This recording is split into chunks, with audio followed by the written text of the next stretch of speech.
Chapter 6। उसकी life और किस्मत अब उसके हाथों में नहीं रही।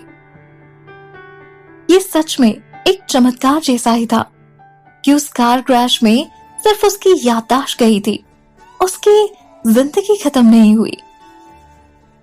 उसके पापा के मरने से पहले उन्होंने शायद अपनी पत्नी के बुरे इरादों का एहसास कर लिया था, इसलिए उन्होंने अपने पुराने दोस्त यानी कि नरेंद्र ओबेरॉय को बुलाया और उनसे रिक्वेस्ट की कि वो तान्या की शादी अपने परिवार के बेटे यानी कि आदित्य से करवा दें।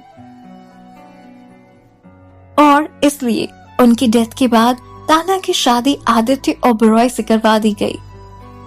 अपनी मैरिड लाइफ में बहुत सारे अप्स एंड डाउन्स देखने के बाद फाइनली तान्या ने आदित्य को छोड़ने का फैसला किया और उससे डिवोर्स लेकर वो ओबेरॉय फैमिली से अलग हो गई। तान्या और आदित्य का डिवोर्स शहर के लिए एक गॉसिप टॉपिक बन चुका था, तो ये बात तो इम्पॉसिबल थी कि उसकी सौतेली माँ यानी कि बबीता को इस बारे में पता ना चला हो। हालांकि पिछले 3 सालों में उसने तान्या की कोई मदद नहीं की, बल्कि जब तान्या बेघर हो गई थी तो उसने खुद आगे बढ़कर बबीता से हेल्प मांगनी चाहिए, पर तब भी उसने साफ इनकार कर दिया।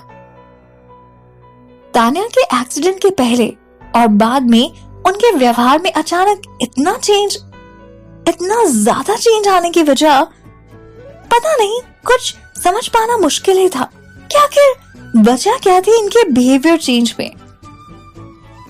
उन दोनों का तान्या का इस हालत में भी कोई लेना देना ना रखना ये बहुत अजीब बात थी, पर तान्या को पूरा यकीन था कि उसके एक्सीडेंट के पीछे और किसी का नहीं बल्कि माँ बेटी का ही हाथ था। इन सब बातों का एहसास होने के बाद उसको अपने पापा की अचानक डेथ पर भी शक होने लगा था। उसके पापा जनरली इतनी शराब नहीं पीते थे, तो अचानक वो शराब पीकर सीढ़ियों से कैसे गिर सकते थे। तान्या ने खुद से वादा किया था कि अब वो सच सबके सामने लाकर रहेगी और बबीता और आरती को सजा दिलवा कर ही रहेगी। जब वो पुलिस स्टेशन से निकली तो शाम हो चुकी थी। तान्या बिना हॉस्पिटल वापस आए सीधे अपने घर चली गई। आदित्य से डिवोर्स के बाद तान्या के पास कुछ भी नहीं बचा था, इसलिए अब वो अपने चाचा यानी कि राजेश आहूजा के साथ रहा करती थी। राजेश आहूजा तान्या के पापा के छोटे भाई थे और आहूजा फैमिली के एक होटल में काम किया करते थे। उनकी ईमानदारी और बिजनेस में कम क्वालिफाइड होने के कारण उन्हें अपने काम में इतनी कामयाबी नहीं मिल पाई थी।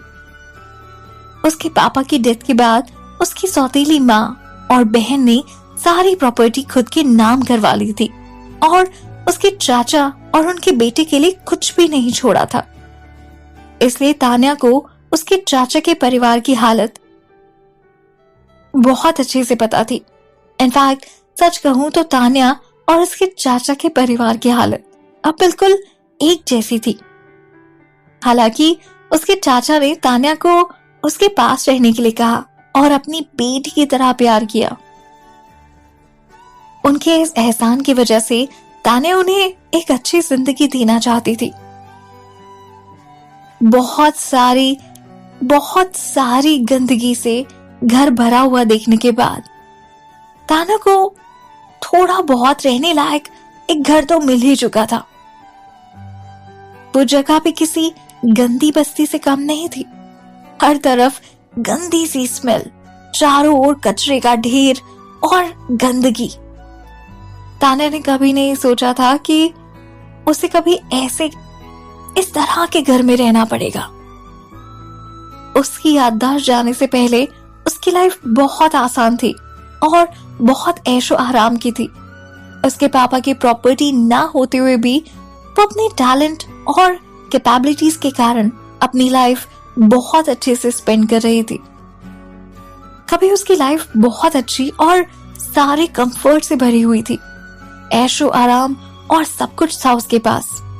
और फिर अचानक उसकी किस्मत ऐसी बदकिस्मती में बदल गई कि उसे रहने के लिए घर भी नसीब नहीं था। एक कार एक्सीडेंट की वजह से उसकी लाइफ पूरी तरह से चेंज हो गई थी और वो इस गंदी बस्ती में पहुंच चुकी थी। उसकी लाइफ एक फिल्म की तरह लगने लगी थी, जिसमें एक पल किस्मत उसके साथ थी और दूसरे ही पल किस्मत उसका साथ छोड़ चुकी थी और इस वजह से उसके अंदर बहुत सारी कड़वाहट भर चुकी थी। हालांकि याददाश्त वापस आने के बाद वो अपना सब कुछ वापस लेना चाहती थी, सब कुछ वापस पाना चाहती थी जो उसने खो दिया था।